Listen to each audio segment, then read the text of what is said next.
Je vais être direct avec toi, 97% des hommes et des femmes ne parviennent pas à récupérer leur ex. Et si tu es sur cette vidéo, c'est que tu ne veux pas être comme tout le monde à courir après ton ex pendant des années. Oui, ça arrive beaucoup.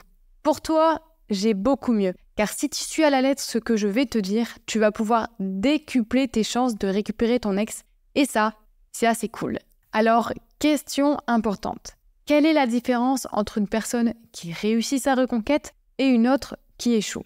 La première chose que font 97% des gens qui échouent, c'est d'envoyer une tonne de SMS en tentant de prouver par A plus B qu'ils doivent se remettre ensemble.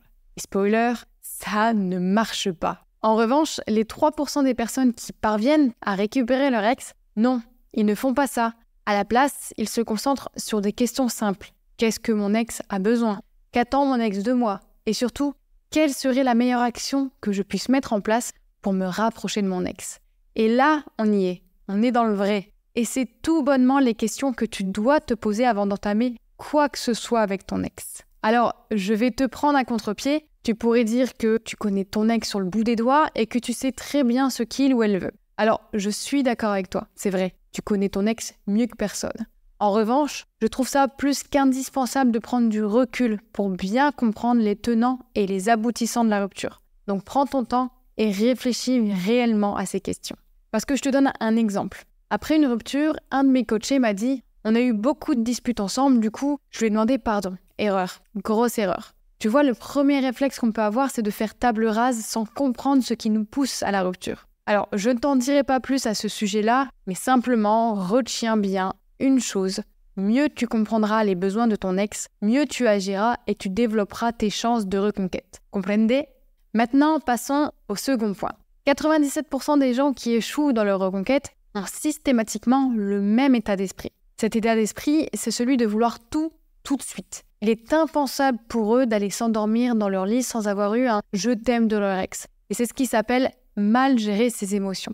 Maintenant, je vais te parler de l'état d'esprit des 3% qui réussissent. Et ça, j'avoue que je ne le savais pas avant de faire ce métier. Cet état d'esprit, c'est celui de tout laisser tomber. En d'autres termes, tout le poids que tu portes suite à la rupture, et mon Dieu, je le connais, et je sais à quel point c'est insupportable, eh bien tout ça, c'est à la poubelle. C'est ce qui s'appelle aussi accepter la rupture. Alors, l'exercice n'est pas facile, mais quand je vois les résultats qu'obtiennent mes coachés avec cet état d'esprit, c'est impossible pour moi de ne pas t'en parler.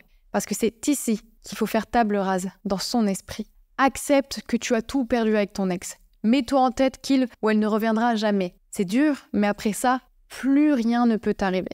Bon, Lucie, c'est bien gentil de me dire ça, mais en quoi ça va m'aider? Eh bien, tout simplement car tu n'auras plus de poids sur tes épaules et inconsciemment, tu vas être libéré. Et ça, fais-moi confiance, ça va grandement t'aider à attirer ton ex. En fait, si tu es libéré, tu ne penseras pas constamment à regarder l'écran de ton téléphone pour voir si tu as reçu un SMS. Tu ne voudras pas savoir en permanence où est ton ex. Non, ça sera fini tout ça. Et en l'occurrence, toi, tu pourras de nouveau t'épanouir dans la vie. Et comme on dit, refaire peau neuve dans ta propre vie. Donc, c'est parti, on reprend sa vie en main, on remet ses objectifs au goût du jour et on se remet en selle. Et petit aparté avant de donner un dernier point, si tu veux absolument récupérer ton ex, sache que je serai là pour toi si tu en as besoin. Et c'est d'ailleurs pour cette raison que j'ai créé un petit test, un petit quiz gratuit pour connaître tes chances de récupérer ton ex. Tout ça, c'est en description. Fais-y un tour à la fin de cette vidéo, ça peut te faire le plus grand bien. La dernière chose que 97% des gens qui échouent dans leur reconquête font, c'est d'être trop présent, trop collant auprès de leur ex. Alors là, je sais que je vais toucher un point sensible. Et oui, 97% des gens vont tout faire pour rester proches de leur ex parce qu'ils ont cette peur que s'ils s'éloignent, leurs ex vont finir par les oublier. Mais finalement, laisse-moi te poser une question. Est-ce que tu penses que cela fonctionne pour récupérer ton ex? Non.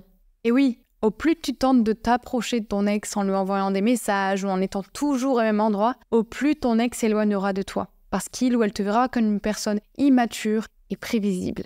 Et je vais te dire tout de suite pourquoi. Parce que ton ex a besoin d'espace. Il ou elle a besoin de temps pour souffler après la rupture. Alors fais comme les 3% des personnes qui réussissent leur reconquête en prenant tes distances avec ton ex. Parce qu'agir de la sorte va, en plus de t'aider à revaloriser ton image auprès de ton ex, elle va t'aider à créer du manque. Et ce manque est indispensable dans une reconquête. Voilà, tu as à présent entre tes mains tous les conseils à appliquer pour faire partie des 3% de personnes qui récupèrent leur ex. Tu veux en faire partie? Alors je te conseille aussi de démarrer par le quiz gratuit que tu trouves en barre de description pour te dire si oui ou non tu as une chance de récupérer ton ex. Tu trouveras aussi la possibilité de prendre un rendez-vous avec mon assistant. Sur ce, je te dis à la prochaine, prends soin de toi, bisous!